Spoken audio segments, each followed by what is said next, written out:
Welcome back to the channel, Luke Hart here.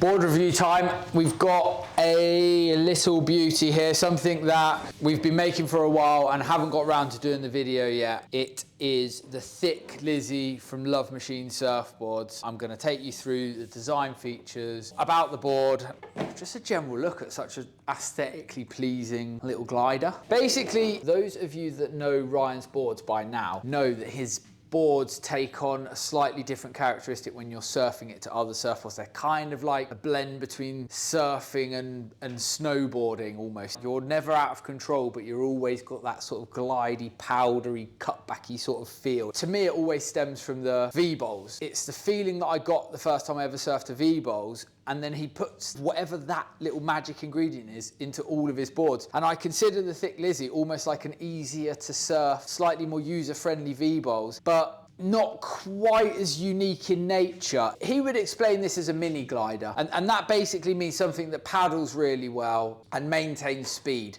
So you're not having to do much. You can stand there and it will just bomb along the line. It's a mini glider with freedom. A lot of gliders, you're kind of locked in and away you go. And then you know, the paddles are immense and the board stays really flat the whole time and happy days. The tricks of the Thick Lizzy just give it that little bit of uniqueness into the glider market. You still get that sort of Lovemachine, Ryan Lovelace feel of purity. So let me take you through the outline. It's a Ryan Lovelace outline all day, isn't it? I mean, you've got kind of like a wide tail that pulls into this sort of really pivoty sort of pin tail, and then you've got lots and lots of rail line, and then the nose kind of does the same thing, slightly double-ended and slightly straighter lines through here, almost pig-esque in its shape, a lot like his other curves, meaning that because a lot of the curve is in this part of the board, it does stand to pivot on the turn, so you can let it go down the line, and when you're getting out of the pocket, you can drop back into the tail, pivot off that tail and go again. Very much traditional surfing in mind. The rocker is pretty flat. Again, it's about engagement with the water and trim. So, you know, being a mini glider, you could expect it not to have an overly huge amount of curve. So it is pretty flat just to gain that trim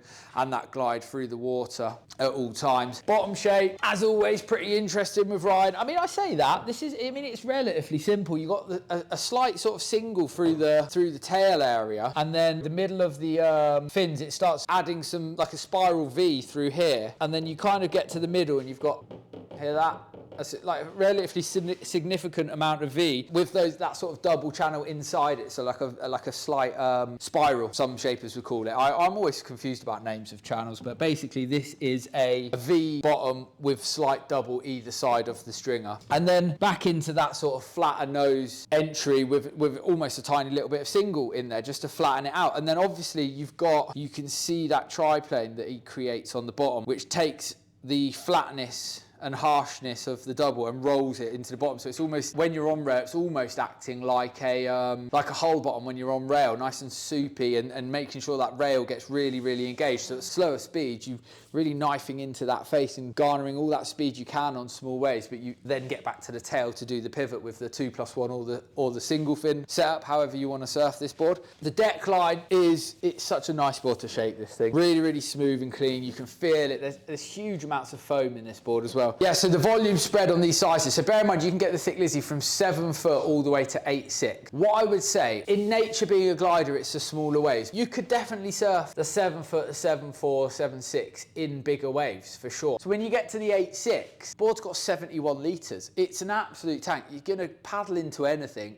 and I'm sure you could give it a whirl in bigger waves, but you know, it's a bit of a lump. But these things are pretty svelte, and I can imagine these rails, I haven't actually ever surfed on in big waves myself, but I can see that if you're of that way of surfing, that kind of cruisy lined nature, and you want that sort of open face wave, then if you can get them out back, certainly on the lower sevens, you'll be able to surf this in a manner of waves. But if you're really, you know, true to form Thick Lizzies, I'd say it's a smaller wave, easy rider, that's more maneuverable than a longboard. Still comes with just as much foam, especially if you get the 8.6 version, like our customer from Norway. Shout out to Jonas.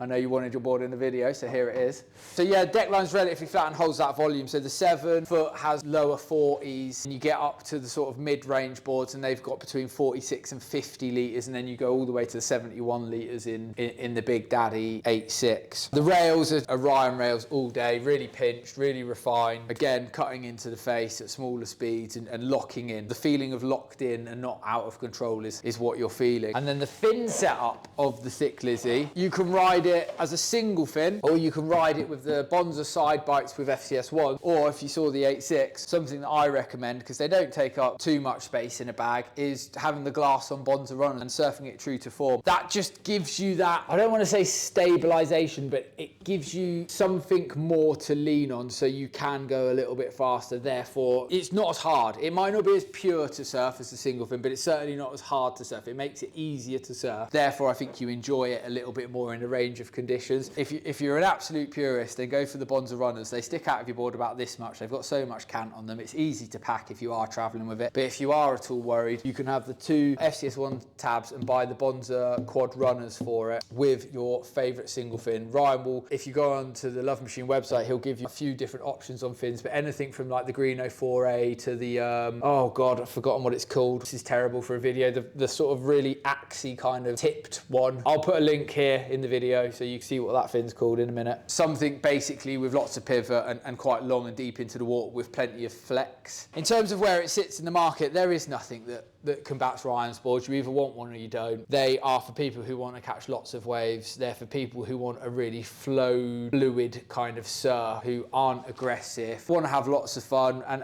effectively just bang for your buck. I think they're really, really well suited to smaller waves, especially the Thick Lizzy. It's more of a style and an experience as it is a design function surfboard for a specific set of waves or surfer. You just kind of have to be in the mood to ride one. If you have a little look, we've actually got some footage of some of his team riders surfing it in Cali, and you can see like the smooth rail transitions that they're doing in the pocket on it. It's an epic board. I consider it one of his more user-friendly models, so if you're at all worried about the low volumed Evening Star, or the fact that you wanted a 2+1 setup and the FM only comes in a Twinser, and you're not quite ready for the sort of uber perfection of the V-Bowls, then this is your more user-friendly Ryan Lovelace option. It's just a beautiful board. I love shaping these. I love holding them. I love making customs with double pin lines and matte resin tint decks and gloss and polish bottoms, and send it all in. We love it on these sort of boards. It is a really nice board to make aesthetically beautiful. Equally, white logos and a white finish looks